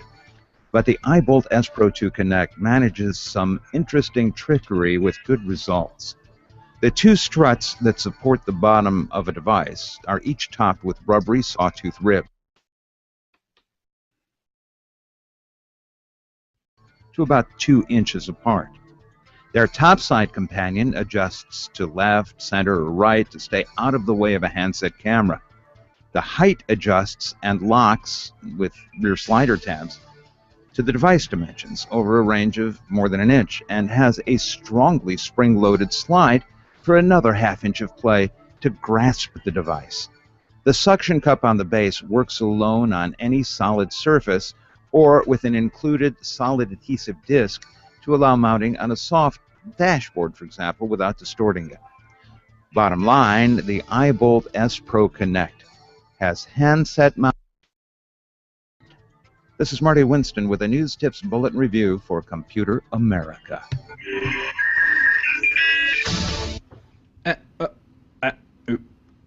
You know, we have enough technical difficulties without you having to fake it. I know, and you could see me the whole time, so it was like, ah. Anyway, welcome back to the Computer America Show. 33 minutes after the hour in the second hour, we are talking to Dick DiBartolo, the GizWiz and Mad Magazine's maddest writer. If you guys want to get in on this conversation, give us a call. That number is 347-884-8881. That number again, 347-884-8881. It'll get you on and get you through. You can talk to me. You can talk to Craig. You can talk to Dick DiBartolo. He's sitting there. He's sitting very, very still. It's okay. You can join us over on our live IRC chat room hosted over on Freenode. I'm there. Craig's there. The NSA is watching me. Shh. Yeah, exactly. Oh, Las Vegas guy stopped in. Hey. Yeah, Vegas. Hey, Vegas, I'll be out in your area next week and the week after, so if you hear about a bunch of people getting in trouble for hacking, it was probably me. What's the event in Vegas? Black Hat and DEF CON. Oh, okay. Yeah, the big hacker conventions that are going on out there. We're already planning and looking forward to things like CES and all that other stuff, but we'll see how it goes. I think Craig should make an appearance at CES this year. No, hopefully. We'll have to see. Craig. I think we should put a poll together. Anyway, the little teaser before that is, I bet you never thought of giving a goat or a chicken for a gift, and evidently Dick has a way of doing that. So what is this? This was really clever. So this was at a holiday gift-giving event, suggestions for holiday gifts. Mm-hmm. And I see this beautiful, huge alpaca and a goat, and at first I see the goats walking around, but I thought the alpaca was a stuffed toy, and I thought, maybe they got the goat to get your attention, and then they could say, get your goat. We just wanted to get your goat.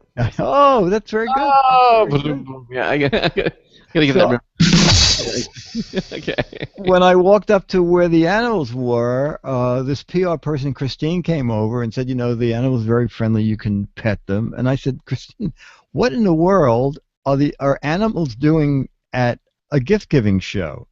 And she said, well, for the person who has everything, or if you want to give a very unique gift, is to gift an animal to a person in an underdeveloped nation or country, and the company's called World Vision, and they place animals in 100 different countries.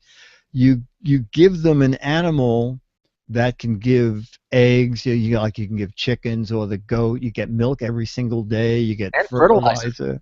Yeah, fertilizer. Exactly. Yeah, and I said, Christine, I love this idea. Why wouldn't the family just eat the goat? And she said, it's a very valid question, because we teach them that by holding on to the goat, in a few years they can breed the goat and get more goats, but all along they're getting milk every day and fertilizer every day. And I said, what does a goat cost? And Teaching a man to fish. a goat is $75. Wow. And they have a thing called the goat chicken package, which was $100. And so Dennis and I chipped in, and I said, I think this is such a great idea. I'm buying a goat and a chicken. So I think it's an excellent idea. And you can check out. They have. You can go in on digging a well for a small community. It's called worldvisiongifts.org. And for the person that has everything, you don't have to know their size. You don't have to know if they're Android or iOS. I got a goat. Yeah, I got your goat for you right here. And they have gifts starting down at about $10. So I think it's an excellent idea. I just bought some goat cheese. Did you? Yeah. Okay. All right. So Craig, you do realize what family is supported was your own. You realize what you just said. So you should be watching. Eventually, there's going to be a truck that pulls up with a goat-sized box, and you're going to be like, "Hey, honey, guess what? We just got a goat." And then you're gonna get a notification, right? The notification is gonna be like, we're sorry, but this gold goat 5S is available in your area. Exactly. There's got to be some sort of city limitation restriction for having a goat, though. Ever. Okay. Anyway, now we're gonna move from alpacas and goats to small children who want to ride on your back, and this is only an easy way or an easier way to carry a toddler. Yeah, the guy at the show, they only had a doll-sized child in it, but from what I could see, it's very interesting. It's called Saddle Baby, and it's a unique way for parents to carry the kid. So there's the saddle goes around the person's shoulder. The child sits on the saddle, and then there is a big strap that goes around the person's chest. Most likely it would be the father who would be doing this. Right. And then there are Velcro cuffs that go around the bottom of the legs of the child and kind of lock the child in so the child can't fall backwards. And the object here is the father can carry the child easily and still have two free hands. Yeah. So, the woman who was there said that the response to it has been really great.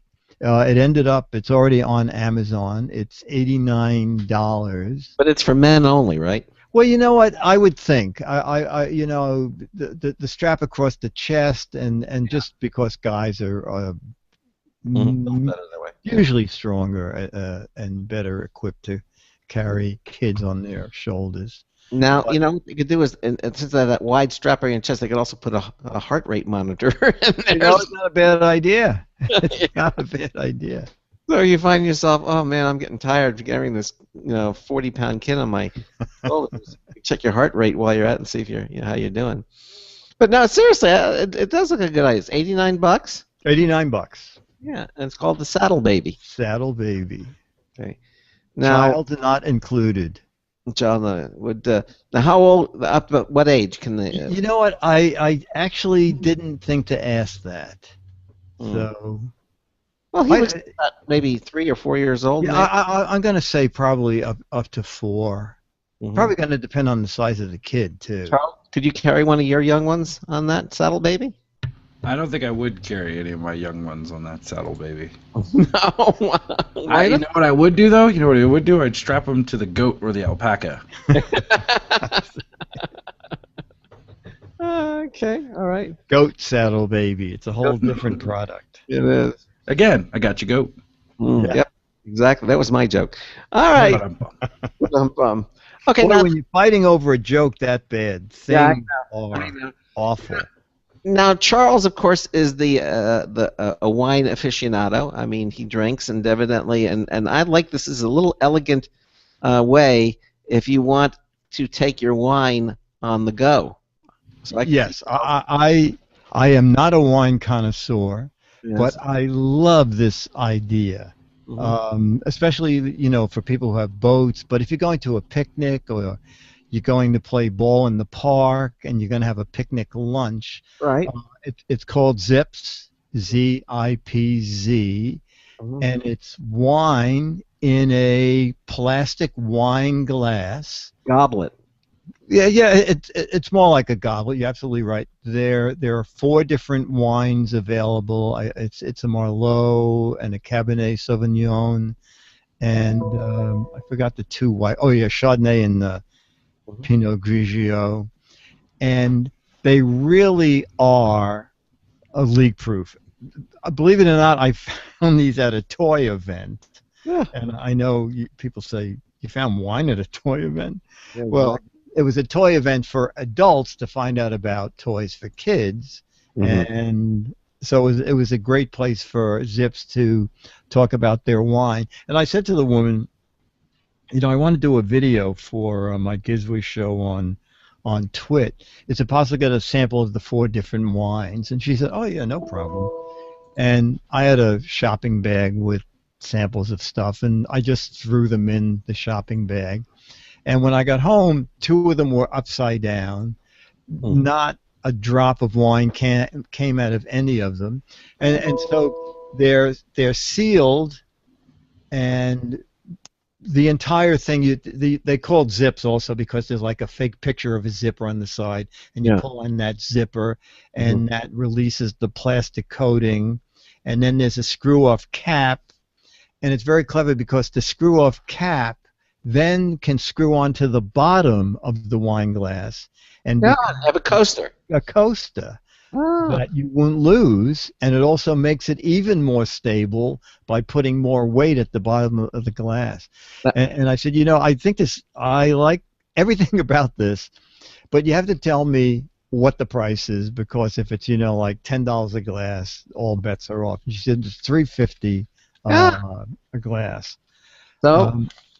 So it's not a super high quality wine. I enjoyed the wine, which is no sort of a great recommendation. I mean, I took a $100 wine class with the publisher of Mad, who is a wine connoisseur, and Bill said after 4 hours, what did you learn? And I said, Bill, I can tell a red from a white in about a minute. But you have to look at it first. Exactly. Under a bright light and a magnifying glass. Charles, do you drink wine? I know you drink hard liquor. Do you do wine? No, my wife's the wine person. She likes Italians and sweet wines and chocolates and stuff like that. Yeah, I like sweet wines too. Yeah, I do like sweet wines, actually. I mean, I don't drink them, but they do taste good.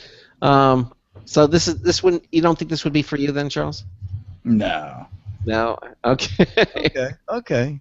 So on their website, you can get a 4-pack sampler for $13.99. And the interesting thing was, my partner Dennis and I each tried a glass, and then Dennis said, "Boy, I wonder if we can reuse the glasses." And I said, "Well, they're not going to have the peel-off coating, and then they're not going to have the pop-off cardboard thing."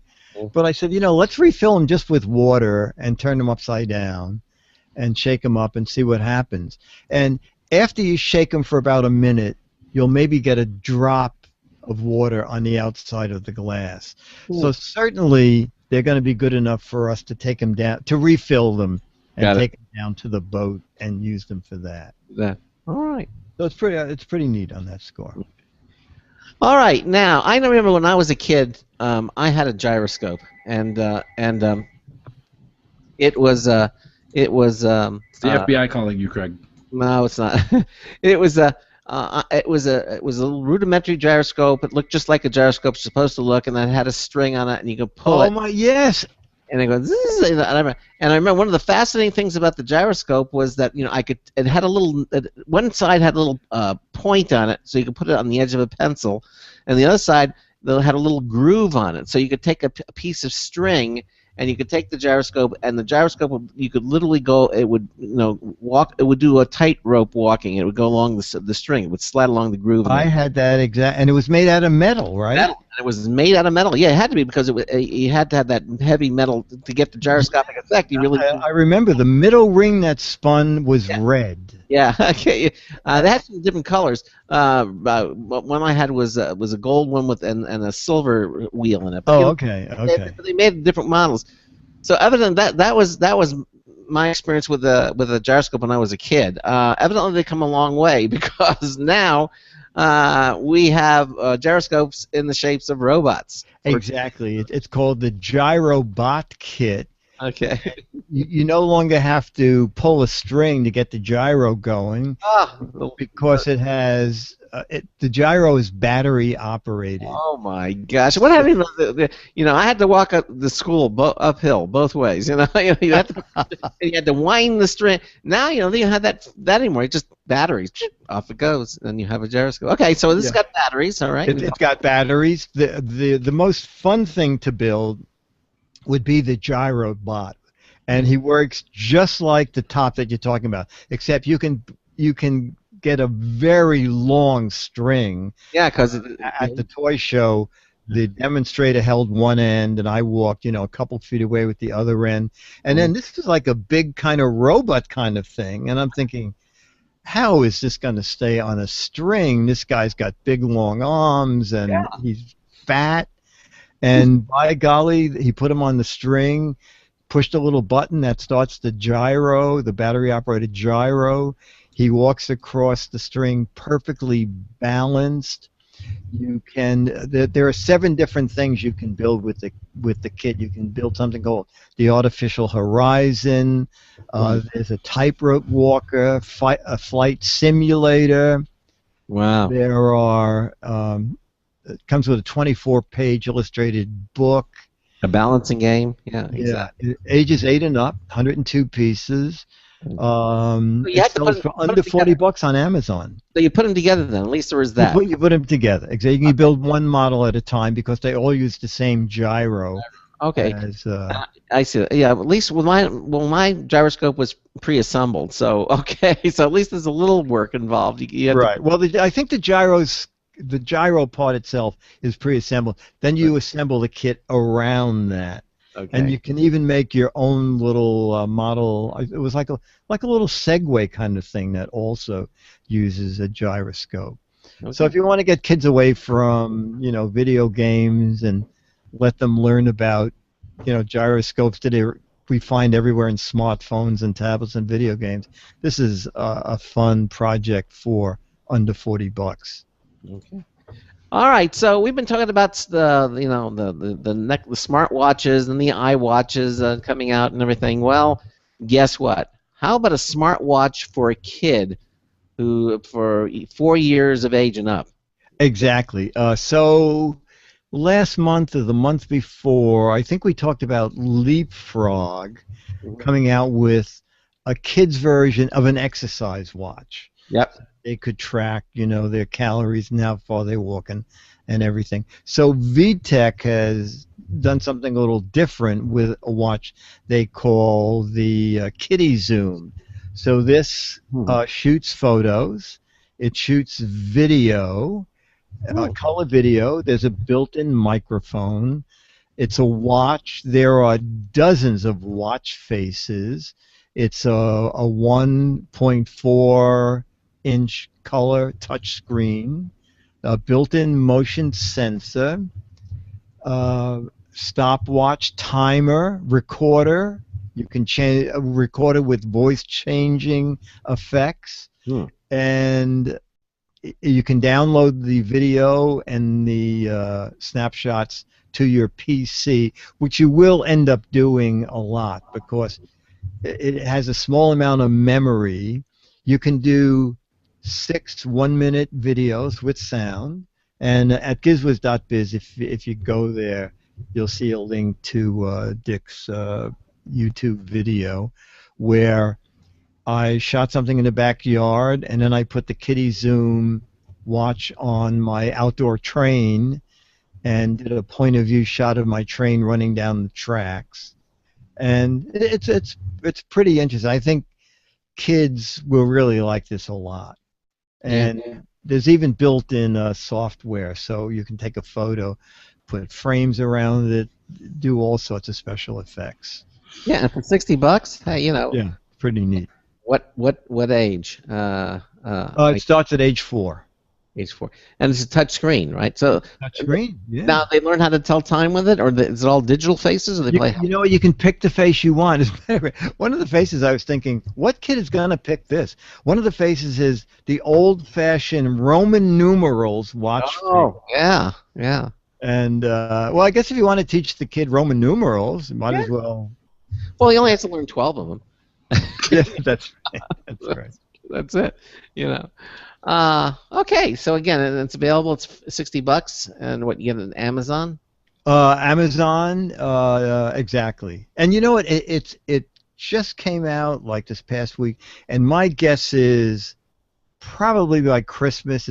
My guess is it might drop a bit in price. Usually, all of these devices, when they first come out, they manage to sell them for the suggested retail price, and then it starts to drop from there. I know. Years ago, I used to know someone at Sharp, and they were doing all these personal organizers, and I was doing something about them on Regis and Kathy Lee. And the guy said $100, and I said, any discounts? And he said, no, not for 3 months. And I said, well, how do you know there's no discounts for 3 months? And he said, sometimes when we come out with a new product, we give it exclusively. I think in this case it was Brookstone, or it was either Brookstone or Sharp or Image. Right. And he said we don't have tons of them, so by just giving it to one retailer, they can maintain the suggested retail price. And then after the 3 months, we'll have enough units to ship them everywhere, and that's when you'll see a discount. Yeah, makes sense. Yeah. Okay, this next one called Share the Sound. This is actually, I think, a pretty cool little device. Yeah, it's not a new kind of this device is brand new, but headphone splitters are not new. I've been using them for years now. Yep. But this one is pretty unique. It's from Wicked Audio, and what's different about it is a lot of splitters plug directly into your headphone jack, and then where the one headphone jack is, you now have 2 headphone jacks. And the thing I worry about that sometimes is that if one of the person, you forget that you're attached and you pull too hard, you don't want to damage the jack in your phone or your tablet or whatever you're doing. So there's less of a chance with the Wicked Audio device because there's 8 inches of cable involved in this. So you plug the jack into your headphone jack, 3.5 millimeter, and then there's this 8 inches of cable, and that terminates in a little black box into which you can plug 2 separate headphones. But what's neat is each headphone has its own individual slider volume control. That's nice. Yeah, because sometimes people are using 2 different impedance headphones, and someone's is real loud and the other is real low. And sometimes just one person likes to listen more loudly than the other. So you can accomplish that with this, and it's under $10. So the people at Wicked Audio said it's not on their website, but in this case it's something that is readily available in brick and mortar stores, which is kind of a change of pace. They cited Verizon, Airport Wireless, Fry's, stores like that. Again, under $10. Under $10. Wicked Audio. So tell us, we got a couple minutes left. Tell us about what you're doing with Dick, and where we can, what's up with you. Yeah. Okay. So still doing the GizWiz. Leo has. I do with a gentleman called OMG Chad at Twit. Leo was up to 26 shows. So he decided that after all these, and the GizWiz just started year 8. Yeah. So I do the GizWiz with OMG Chad. I do on twit.tv, and you can even find links to that on my website. I'm still doing World News Now on ABC, and I do Leo Laporte's radio show on Saturdays. By the way, have you been following the unique social, the way Weird Al Yankovic has been using social media? No, I know he just came out with the album, the new song. The album is, it's first. No, it's the first album to hit the first comedy album. Yeah, hit number one in almost 50 years, since Hello Mother, Hello Father. Oh yes, yeah. What was that guy's name? Anyway, so Alan Sherman. Yes. Mm-hmm. Alan. Actually, I worked with his son Bobby Sherman when I was writing the Match Game. I bet you. I'm sure Charles doesn't have any idea who he is. Not Alan Sherman, no. Or the Match Game. He probably doesn't know what the Match Game is. No, you play with matches. No. And soon the next issue of Mad Magazine comes out, and I did the takeoff on Shark Tank. Have you ever watched Shark Tank? Yes. Mm-hmm. Yeah. Okay, that's gonna be funny. That's gonna be funny. Yeah, we call it Snark Tank because all those people do is snipe at each other. So. Well, and Dick, then, at GizWiz.biz you can play the What the Heck Is It game and win an autographed Mad. And it's a real gadget, and you either say what it is or make up a stupid answer of what it might be. Exactly. Well, Dick, again, thanks so much for being with us here. Always a pleasure, and we'll catch you again next month on the last. And hopefully everything will be working for us. Yeah. All right, Dick. Thanks again. Okay. Thank you. All right. Bye, Charles. Night, Dick.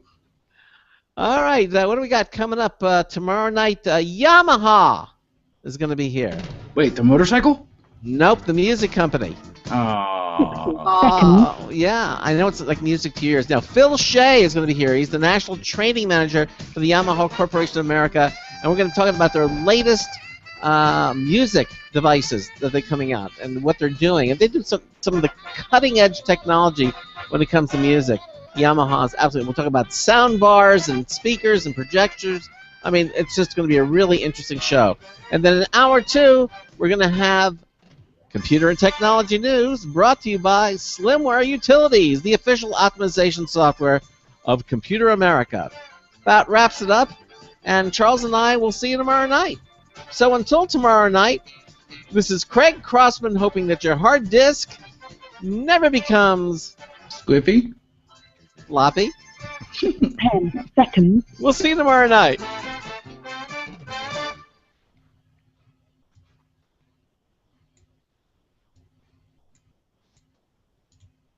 Thank you for using Blog Talk Radio. Goodbye. All right, and we are out. For those watching the video, we're still on. We're still doing that, and Dick DiBartolo is still here with us. And I would say good night to everybody in the chat room. See you tomorrow with. Okay. All right. Well, again, thanks for watching it, and Dick, thanks again, and we'll see you next time. Okay. See you August 27th. You got okay. it. Bye. Bye. All right.